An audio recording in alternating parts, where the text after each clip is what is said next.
दिल्ली की 2 करोड़ जनता ने जिन पार्षदों को 2022 के दिसंबर महीने में जिताकर सदन में भेजा कि वो दिल्ली को साफ सुथरा और पहले से बेहतर बनाएंगे, उन्हीं पार्षदों ने मेयर डिप्टी मेयर के चुनाव में पहले जिस तरह से हंगामा किया और अब जब दिल्ली को एक मेयर के रूप में, जिनके पास वोटिंग नंबर ज्यादा थे, मेयर के रूप में शेली ओबरॉय मिल गई हैं और डिप्टी मेयर के रूप में आली मोहम्मद इकबाल मिल गए हैं, तो उसके बाद जब स्टैंडिंग कमेटी के चुनाव की बारी आई तो किस तरह से सदन में पिछले 3 दिनों से लगातार हंगामा बरस रहा है। हंगामा ही नहीं बल्कि जूते चप्पल पार्षदों पर फेंके जा रहे हैं, बोतलों से पीटा जा रहा है, महिला पार्षदों के कपड़ों को खींचा जा रहा है और वहीं पुरुष पार्षद भी बदतमीजी करते हुए नजर आ रहे हैं। कोई माइक तोड़ता नजर आ रहा है तो कोई चेयर को ही उठाकर पटकता हुआ नजर आ रहा है। ये वही लोग हैं, ये वही दिल्ली की जनता ने इन लोगों को चुनकर भेजा है। सोचा था कि फूलों से भरे इन तमाम डाइस को जो है ये बैठकर दिल्ली के गंदगी को दूर करने के लिए बैठकर चर्चा करेंगे, जनता के हित के बारे में सोचेंगे, लेकिन जिस तरह का माहौल दिल्ली की जनता के प्रति इन तमाम पार्षदों ने दिखाया है वो बेहद ज्यादा दुर्भाग्यपूर्ण है।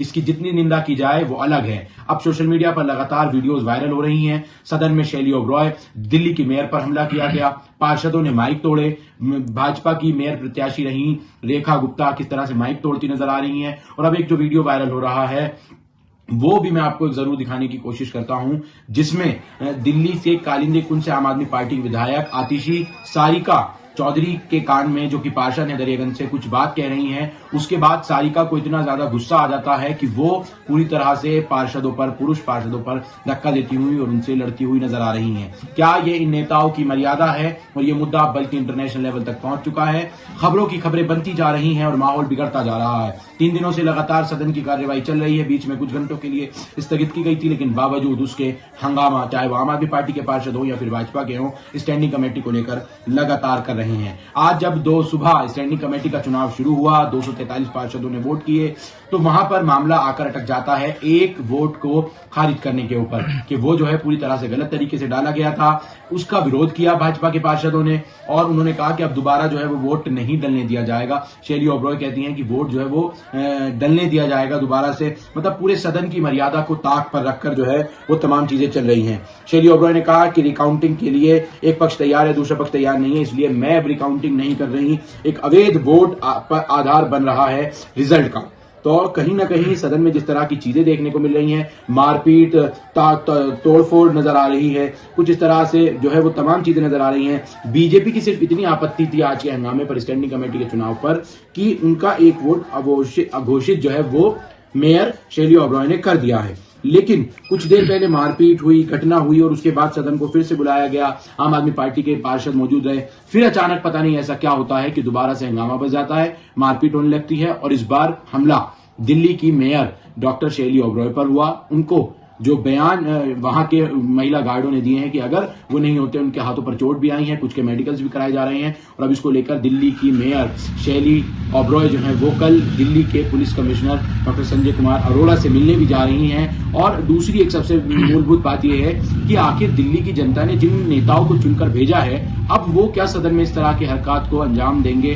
कितना शोभा उनके दायक है? क्या कानूनी कार्रवाई होनी चाहिए? क्या 120 साजिश के तहत अगर आतिशी उस तरह से कान में कहती हुई नजर आ रही हैं और सारिका चौधरी को गुस्सा आ जाता है, या फिर 2 दिन पहले जो ठीक देखा गया अर्जुन मारवा को एकदम गुस्सा आ जाता है, एक पार्षद उनके कान में कहते, तो पूरा कहीं ना कहीं ऐसा नजर आ रहा है कि प्रेप्लान तरीके से सदन की कार्यवाही को एक दूसरे पर, चाहे वो आम आदमी पार्टी के पार्षद हों या फिर जो है वो भाजपा के पार्षद हों। आज सुबह एक पार्षद आम आदमी पार्टी के सुबह ही जो है वो भाजपा में शामिल हो जाते हैं और वो कहते हैं कि जो है आम आदमी पार्टी के पार्षद जो भी कुछ हंगामा या फिर ये जो कर रहे हैं उसमें अरविंद केजरीवाल सीधे तौर पर उनको कह रहे हैं, मेयर वगैरह पूरी तरह से ये लोग कठपुतली बनकर काम कर रहे हैं। और जैसे ही सदन में वोटिंग शुरू हुई तो 5 भारतीय जनता पार्टी के पार्षदों ने भी नंबर ऑफ काउंट्स के जो है एतबार से देखा जाए तो वो कहीं ना कहीं आम आदमी पार्टी के स्टैंडिंग कमेटी को वोट कर दिया। 4 आम आदमी पार्टी स्टैंडिंग कमेटी जीत गई और 2 जो है वो भाजपा जीत गई, लेकिन इसका विरोध किया जाने लगा और अब आखिर में नतीजा निकल कर आया कि शेली ओबरॉय ने 27 फरवरी तक के लिए सदन को स्थगित कर दिया है। कल वो दिल्ली पुलिस कमिश्नर से मिल रही हैं कानून व्यवस्था को लेकर, उनके ऊपर हुए हमले को लेकर। अब अंदाजा लगाइए कि दिल्ली की मेयर भी महफूज नहीं है तो क्या आम नागरिक पर इसका क्या प्रभाव पड़ेगा। लेकिन इन नेताओं को जो लाखों करोड़ों का खर्च कर चुनाव में आकर जनता से वोट मांगी, जनता ने उन्हें उम्मीदों से जिताया, क्या वो अब सदन में इस तरह से एक दूसरे पर थप्पड़ मारते, कूड़ा फेंकते हुए या फिर बोतलें वगैरह फेंकते हुए नजर आ रहे हैं? कितना ठीक है। क्या इन लोगों पर, इन तमाम पार्षदों पर जिन लोगों ने बदतमीजी, तोड़फोड़, मारपीट की है, उनके ऊपर 120 बी आईपीसी के सेक्शन 502 या 500 के तहत मुकदमे दर्ज नहीं होने चाहिए? या फिर जो लोग हमला कर रहे हैं, सदन की मर्यादा को कर रहे हैं, क्या उनको सदन से या फिर दिल्ली की एमसीडी को भंग नहीं कर देना चाहिए? इस पर विचार नहीं होना चाहिए? क्या भारतीय जनता पार्टी को दिल्ली का मेयर जो है वो रास नहीं आ रहा है? तमाम खबरों पर बेहद तरीके से नजर बनाए रखिए, देखते रहिए the where point news. Thank you.